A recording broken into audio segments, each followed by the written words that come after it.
Michael Douglas was born into Hollywood royalty, but his childhood was far from golden. His father, Kirk Douglas, was a famous movie star, but when Michael was just 7 years old, his parents divorced. The boy grew up mostly with his mother, Diana, feeling the painful absence of his father. Birthdays passed with empty chairs, and holidays ended without the phone calls he hoped for. Even though he carried the Douglas name, Michael felt like an outsider in his own family's world of fame. Living with his mother and stepfather gave Michael some stability, but the weight of his famous last name followed him everywhere. At school, classmates saw him as Kirk Douglas's son before they saw Michael. When he visited movie sets, he watched his father surrounded by lights and laughter, yet still felt the cold distance between them. Years later, Michael would admit that he spent much of his youth trying not to resent his father, but simply wanting to be seen for who he was. This painful childhood became Michael's driving force. Instead of breaking under the pressure, he used the hurt to fuel his ambition. He learned discipline from his mother's side of the family and inherited the drive for success from his father's world. The boy who once felt like a guest in his own life slowly began building a space where he could truly belong. Meanwhile, on the other side of the Atlantic, Catherine Zeta-Jones was fighting her own battles for survival. Born in Wales to a baker father and seamstress mother, she nearly died as a small child from a viral infection. Doctors had to perform an emergency operation on her throat, leaving a scar that would follow her throughout her childhood.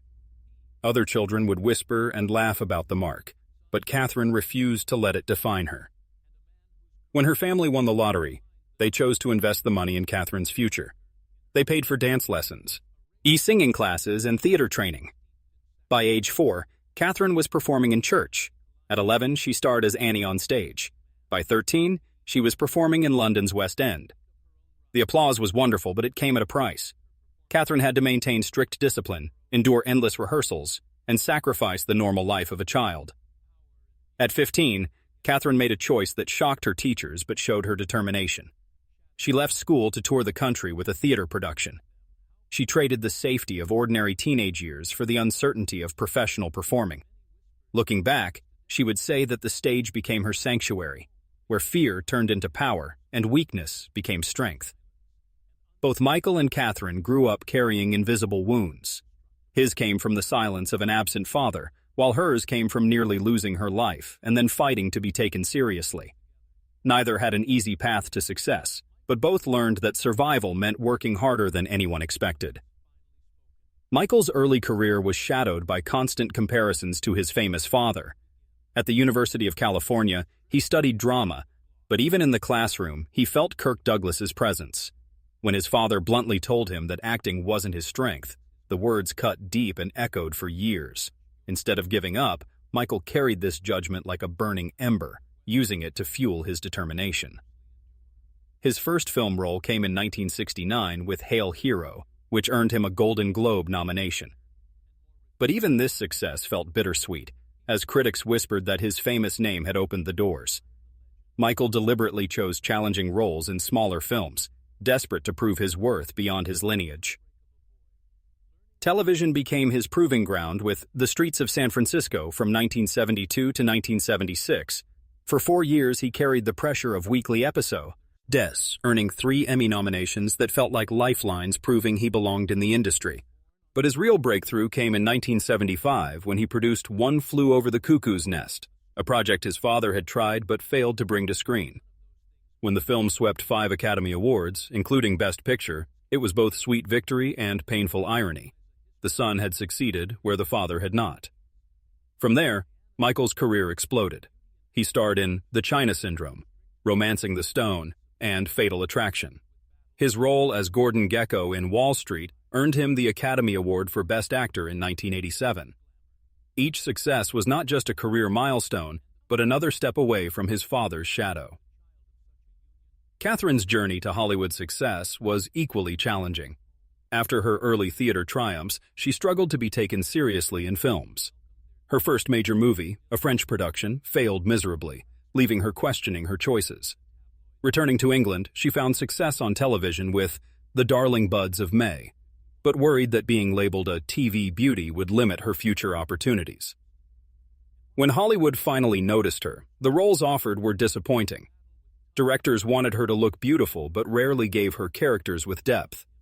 Reporters wrote about her appearance while ignoring her acting skills. It was frustrating and heartbreaking. She felt trapped in a golden cage that looked like opportunity, but felt like a prison. Everything changed when Steven Spielberg recommended her for The Mask of Zorro in 1998. Determined not to be just another pretty face, Catherine trained intensively in fencing and horseback riding. She performed her own stunts, collecting bruises and injuries as proof of her commitment. When the film became a worldwide hit, audiences finally saw not just beauty, but fierce talent wrapped in grace. Her success continued with Entrapment and Traffic, leading to her Oscar-winning performance in Chicago in 2002. What made this victory even more remarkable was that she performed while heavily pregnant with her daughter. Catherine later said she never wanted success handed to her. She wanted to know she had bled for it. While Catherine's career soared, Michael's personal life was falling apart. In 1977, he had married Diandra Luker, and they had a son, Cameron. But despite his professional success, Michael was often absent from home, consumed by work and the demands of fame. The marriage slowly deteriorated not through dramatic fights, but through painful silence. After 22 years, they divorced in 2000. For Michael, the divorce represented not just the end of a marriage, but the failure to break the cycle of absent fathers that had marked his own childhood. He watched his son Cameron struggle and drift, recognizing in him the same pain he had felt growing up. It was his deepest regret, that despite his vows to be different from his own father, he had repeated the same pattern of distance and absence. Catherine's romantic life had its own challenges. In her early 20s, she dated a television presenter whose jealousy and controlling behavior nearly suffocated her dreams. She had the courage to walk away, knowing that staying would mean losing herself. Later, she became engaged to actor Angus McFadden, but the relationship fell apart just before their wedding. The sudden breakup left her stunned and wary of trusting again. The constant attention from British tabloids made her even more cautious about relationships. Every man she was seen with became tabloid fodder, and she felt like prey being hunted by photographers and gossip columnists. She wanted to be known for her work, not for whoever she was dating. When Michael and Catherine finally met at the Deauville Film Festival in 1998, they were both carrying emotional scars. He was 53 and recently divorced. She was 28 and wary of grand romantic gestures. But there was something different about their connection. They discovered they shared the same birthday, September 25th, which felt like more than coincidence. Michael's boldness surprised even himself when he told Catherine she would be the mother of his children. For a woman who had learned to distrust dramatic declarations, the words were both thrilling and terrifying. But when he sent flowers and a handwritten apology for being so forward, Catherine saw something she hadn't expected: humility. They spent 9 months getting to know each other through long phone calls across continents.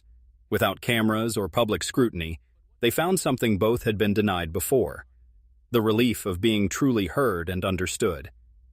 Michael later said it was the first time he felt someone was listening without judgment. For Catherine, those conversations proved that intimacy could exist without fear.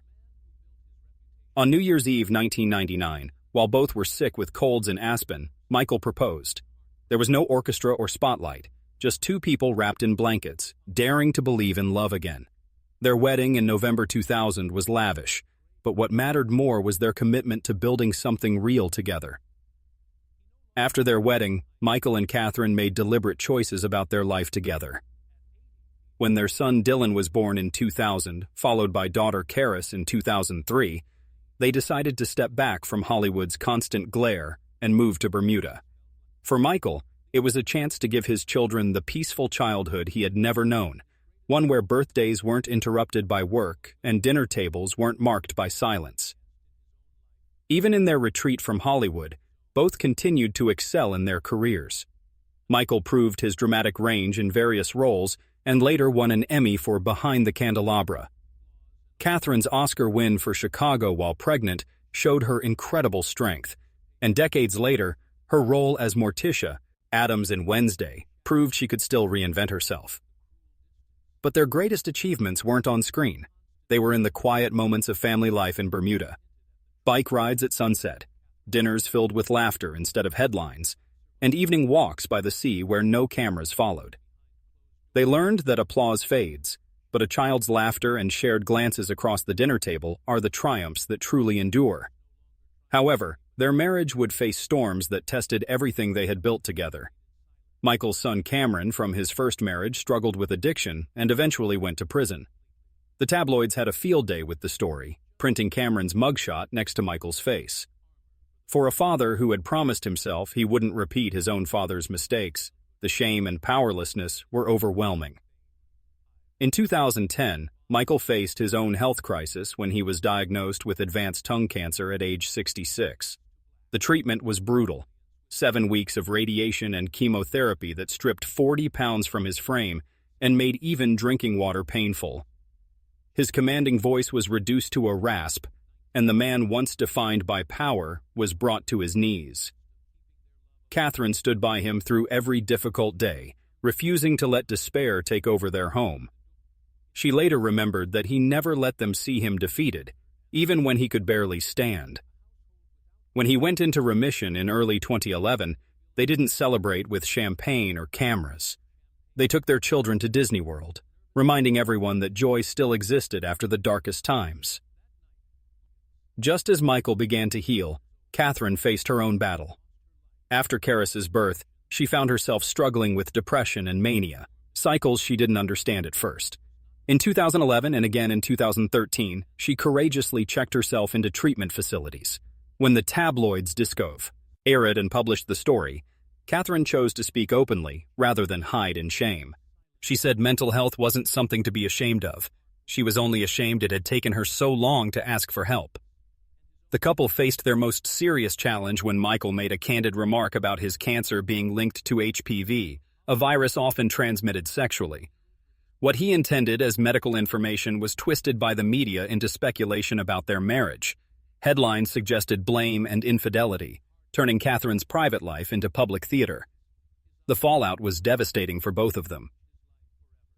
By 2013, the pressure became too much, and they announced a separation. Michael walked red carpets alone, including at Deauville, the same place where he had first declared Catherine would be the mother of his children. The symmetry was heartbreaking, but unlike many Hollywood couples, their story didn't end there. Slowly and quietly, they began to rebuild their relationship. They chose time, therapy, and humility over public spectacle. By 2014, whispers of reconciliation replaced whispers of divorce. In 2015, they celebrated 15 years of marriage, and by 2017, they welcomed their first grandchild through Cameron, a sign that healing was possible even after the deepest wounds. Today, Michael and Catherine have entered what they call their season of gratitude. Their combined fortune is estimated at over $350 million, with homes in New York, Bermuda, and Spain. But these aren't trophies of excess. They're havens where two people who once lived under merciless scrutiny can now enjoy ordinary life. Michael, now in his late 70s, no longer measures his life by awards or box office numbers, but by the mornings he wakes beside Catherine and the evenings spent with his children. His health remains precious, with every doctor's visit a reminder of how close he came to losing everything. But he carries his scars as proof that survival is possible, and that resilience, he can be stronger than fame. Catherine calls this her third act. At 54, she no longer accepts every role offered, instead choosing parts that challenge her spirit as much as her craft. Her discipline remains legendary. Pilates, swimming, meditation, and family time keep her grounded. She hasn't chased youth, but has embraced grace, finding beauty not in artifice, but in endurance. With their children now grown and pursuing their own paths, Michael and Catherine's home is quieter, but not empty. It hums with a gentler rhythm of two people who have weathered every storm together. They walk together more often, cook together, and sit side by side listening to music that once framed their courtship. Their marriage, once strained by illness, scandal, and public pressure, has softened into a companionship shaped by survival. They've learned that love isn't made in the applause of crowds, but in the quiet moments, in warm kitchens, during shared walks, and in the patience of listening when words are hard to find. Perhaps their greatest gift to the world is the reminder that love endures not by being flawless, but by being faithful. They chose to stay when staying was hard, to forgive when forgiveness seemed impossible, and to rebuild when everything seemed broken. Their story shows that even in Hollywood, where relationships are often as disposable as yesterday's headlines, it's possible to choose persistence over perfection, and that sometimes the most powerful love stories are written not in grand gestures, but in the quiet decision to keep choosing each other, day after day, year after year.